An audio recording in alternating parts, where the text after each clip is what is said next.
भजन की जो विधि है वो मैंने बताई है कि पांचों इंद्रियों को अपने काबू में कर लो, तो पूजा पाठ से तो न मिल सकेगा। परंतु जो भजन की विधि बताई है, जैसे हम किसी से मिलते हैं तो हमें शांति का वातावरण चाहिए, तो हमें परमात्मा से मिलने के लिए भी इन पांच इंद्रियों को काबू में कर शांति के वातावरण में ही हम उनसे मिल सकेंगे। और जब एक बार मिलन हो गया तो बार बार वो मिलन का मन करेगा कि आज हमें परमात्मा के दर्शन हुए तो कल किस रूप में होंगे, परसों किस रूप में होंगे, कैसे वो हमसे मिलेंगे। फिर कहते हैं उस मिलन की मस्ती में हम बाहर की मस्ती को भूल जाते हैं। जब तक अंदर नहीं जाते तब तक बाहर की चीजें हमें सब अच्छी लगती हैं, और जब अंदर आ जाते हैं तो सब बाहर की चीजें हमें व्यर्थ लगती हैं।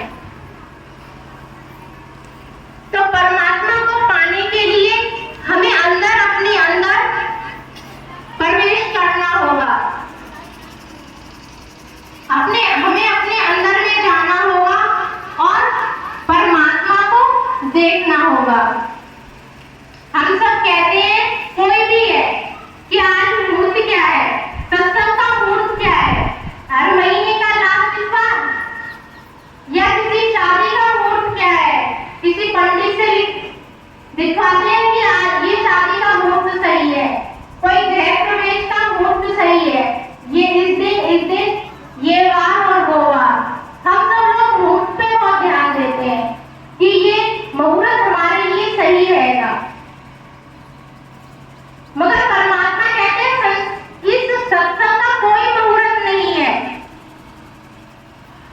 बस ये बता दिया है कि अपनी आत्मा को झिंझोड़ने के लिए एक दिन रखना है, महीने का लास्ट इतवार है, उस दिन कौन सा तारीख है, कौन सा सिर्फ लास्ट इतवार, तो ये कोई मुहूर्त नहीं है। मुहूर्त तो आप लोग दिखवाते हो कि इस दिन बहुत अच्छा मुहूर्त है, इस दिन ये काम करना चाहिए, आज मकान का उद्घाटन करना है तो किसी पंडित से पूछ के आए। तो इस मुहूर्त पे ही आपको समझाना है कि हम मुहूर्त पे इतना ध्यान देते हैं, यदि हम अपने कर्मों पे ध्यान दे लें। इस बात को समझने के बाद आप स्वयं जरा देखना कि कौन कौन कितने मुहूर्त पे ध्यान देता है। आप सभी जानते हो, राम सीता को खूब अच्छी तरह जानते हो, जिनको हम भगवान के रूप में पूजते हैं। कहते हैं राजा दशरथ के कुलगुरु मुनि वशिष्ठ थे, तो मुनि वशिष्ठ के ऊपर संत जी ने क्या कहा है, कहते हैं मुनि वशिष्ठ ज्ञानी पंडित लगन शोध के धरी, सीता हरण मरण दशरथ को वन में विपत्ति पड़ी। कहे वे फंद कहे वे पारधी, कहे वे मृग मारी चरी, कहे वे मृग मारी चरी, सीता को हरि ले गयो रावण सोने की लंका जरी।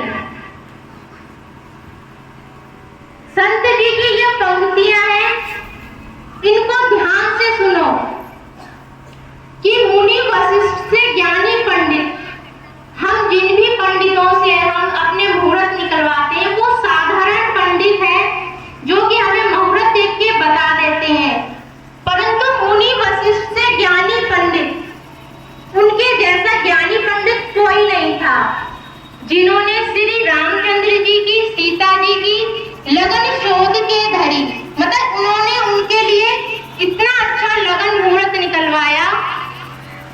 उन दोनों का विवाह हुआ। विवाह के पश्चात राम जी को तिलक होना था, राज्याभिषेक होना था, परंतु कर्म आधार, ये हमारे देवी देवताओं के कर्म आधार है, जिन्हें तुम साधारण रूप से समझकर अपने कर्म आधारों को समझना।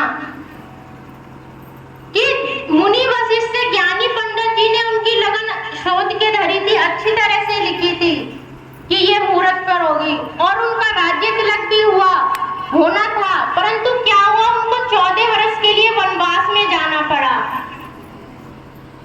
और वनवास जाने के बाद दशरथ जी का क्या हुआ,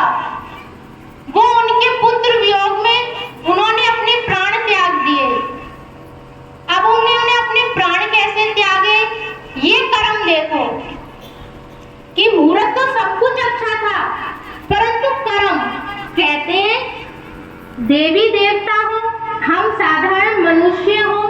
जब हम मनुष्य चोला लेकर कर इस धरती पर आते हैं, जैसे हमने कहा कि राम जी अवतार लेके आए, लक्ष्मी माता सीता के रूप में अवतार लेकर आई, फिर वही राधा और कृष्ण बने, मगर यहाँ पे लीला के बारे में व्याख्यान नहीं करा जा रहा कि तुम्हें लीला के बारे में बताया जाए।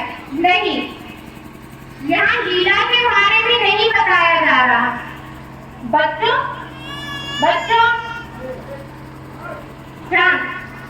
इन बच्चों को पीछे बिठाओ। तो यहाँ पर तुम्हें किसी भी चीज के बारे में व्याख्या नहीं करी जा रही है कि उनकी तुम्हें लीलाओं के बारे में समझाया जा रहा है। लीला तो हमें पता है, परंतु तुम्हें उस मुहूर्त के बारे में कि वो मुहूर्त क्या है और हमारे कर्म क्या है, तो सब कुछ उनका अच्छी तरह से हुआ था, परंतु फिर भी उन्हें वन जाना पड़ा। वन जाने के बाद सीता जी का हरण हुआ, कैसे वो मृग मारीच सोने का हिरण बनकर आया और उन्हें लक्ष्मण जी की लक्ष्मण रेखा खींचने के बावजूद भी उन्हें रावण जी हाके ले गए और किस किस प्रकार सीता ने कष्ट उठाए।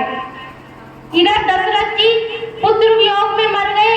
तो यहाँ पर कर्म क्या समझाया जा रहा है कि जब दशरथ जी ने चावड़ कुमार के जब तीर मारा तो वो अपने माता पिता को तीर्थ यात्रा करा रहे थे।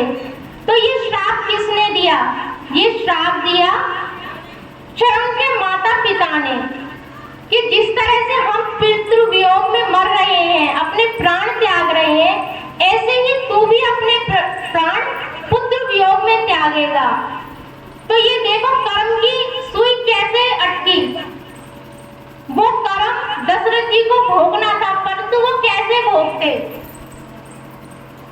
उन्हें वन जाने के कारण ही तो पुत्र वियोग मिला। और इधर राम जी का और सीता जी का भी वही कर्म आगे आया, उन्हें वन जाना पड़ा। सीता जी का हरण हुआ, कैसे वो मृग मारीच हिरण बन करके आया और फिर तुच्छ वारण समझकर हनुमान जी की पूंछ में आग लगा दी। परंतु रावण कभी सोच नहीं सकता था कि मेरी सोने की लंका एक तुच्छ वानर समझ के उसकी पूंछ में आग लगाई और उसने पूंछ से उसने पूरी सोने की लंका जला दी, पूरी सोने की लंका जला दी। तो यहाँ पर कर्म की गति बताई जा रही है कि उन मुनि वशिष्ठ ज्ञानी पंडित जी ने जब कुछ जो भी कुछ उन्होंने उनके लिए लगन मुहूर्त सब कुछ करा, मगर कर्म की गति सबसे अति हुई है। मतलब कर्म की गति को यदि हम समझें तो उनकी कर्म की गति से जब देवी देवता तक नहीं छूट सकते तो हम साधारण मनुष्य कैसे छूट सकते हैं, जिनको हम आज अपने देवी देवता के रूप में मानते हैं, पूजते हैं, क्योंकि वो युग पुरुष थे, हम साधारण पुरुष हैं। उनको हर एक युग में पता था कि हमारे साथ ऐसा होना है, ऐसा हम करेंगे। तो हमने उनको बता दिया कि ये राम लीला हुई, ये कृष्ण लीला हुई, राम लीला हुई, कृष्ण लीला हुई, परंतु हमारी भी तो वही लीला है, परंतु हम अपनी लीला को जानते नहीं है।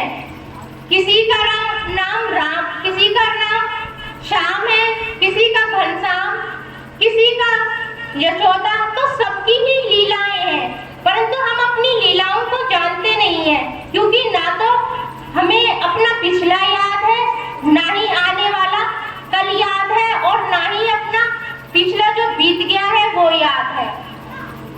इसी